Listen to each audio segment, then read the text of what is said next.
While waiting outside the detention center, Megumi notices the cursed womb's innate domain has disappeared. He believes that all he has to do is wait for Yuji, but Sukuna arrives to tell him that won't be happening. In an uncharacteristically good mood, Sukuna blames Yuji for overusing his power without a pact. He tells Megumi that Yuji can't switch back just yet, and in order to prevent him from taking back control, Sukuna rips out Yuji's heart. Sukuna effectively takes Yuji hostage now that switching back means death. In addition, Sukuna eats another one of his fingers to strengthen his control. He prepares to kill Megumi, and Sukuna admits it's for no particular reason. Megumi sees the irony in the situation and believes he and Yuji's positions are switched since when they first met. Megumi believes the only thing fair in the world is that the world is unfair to everyone. He tells Sukuna that Yuji will switch back even if it means taking his own life. However, Sukuna argues that Yuji is a coward who was just crying inside when he was fighting against the special grade. Megumi ignores him and notices that Sukuna can use a reverse cursed technique. He plans on fighting Sukuna, believing that he's at a disadvantage without a heart and can be forced to heal. Megumi begins by summoning New and engaging Sukuna at close range.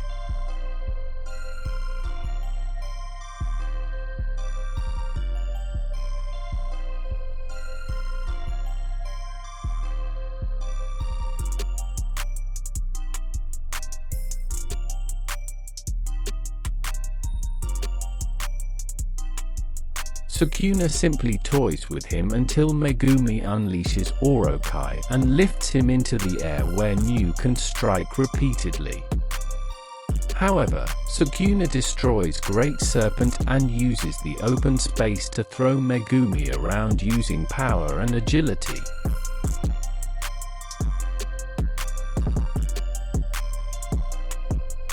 Without even using Jujutsu, Sukuna overpowers Megumi and is forced to release New.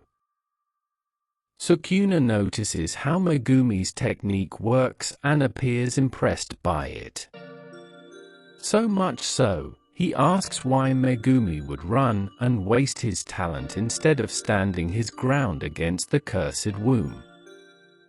Faced with an impossible obstacle, Megumi recalls how his sister was unfairly cursed despite being a good person and how his father left him.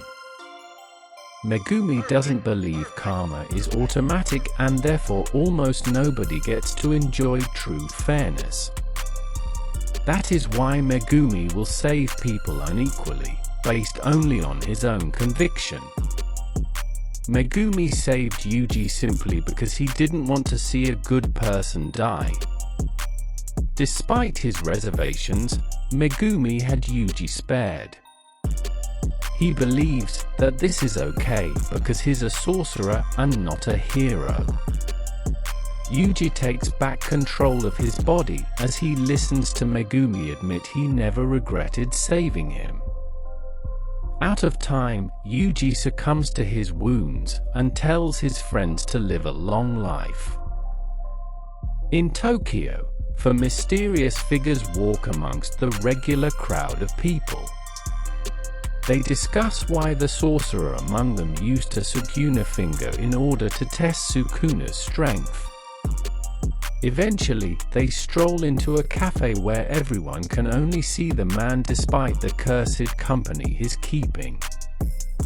Meanwhile, Gojo meets with Ijichi in the school morgue.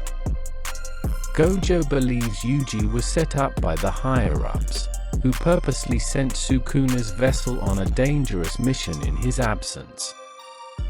Irritated, Gojo threatens to kill all the higher-ups. School doctor, Shoko Yeri arrives and admits she's surprised to see Gojo so emotional. She asks permission to dissect Yuji's body, and Gojo asks that she make good use of him. Saddened by Yuji's death, Megumi and Nobara sit on stairs together. They try to act like they're not upset since they haven't known Yuji very long, but they can't hide it. The second-year Jujutsu students arrive to find them sulking. Moki asks why they're looking so glum, but Panda reveals that their classmate died. This is Nobara's introduction to their senpai, Moki Zenin, Tojin Yumaki, and Panda. Megumi also mentions Yuta Okotsu, but he's studying overseas at the moment. Panda apologizes for Moki's rudeness and asks that they participate in the Kyoto Sister School Goodwill event. Since the third-year student is suspended at the moment, Tokyo High needs more participants. The second years explain that the Goodwill event is an annual battle between schools where sorcerers compete against one another. It takes place in the slow season for sorcerers since this year is slowing down on incidents. In order to get stronger for Yuji, both the first years agree to participate. Elsewhere at the meeting between the sorcerer and cursed spirits, the curses explain that they want to make their kind the true beings of the earth and gain the dominant position that humans currently have. They've come to ask how to defeat the Jujutsu sorcerers. In order to go to war, they will need to render Satoru Gojo unable to fight and make Sukuna their ally. The curses believe Yuji to be dead, but the sorcerer isn't so sure. Somewhere inside the residuals of Yuji's soul, Sukuna is looking down on him. What will happen in next episode of Jujutsu Kaisen? Stay tuned. Like and comment for next episode. Subscribe to the channel so you don't miss the videos.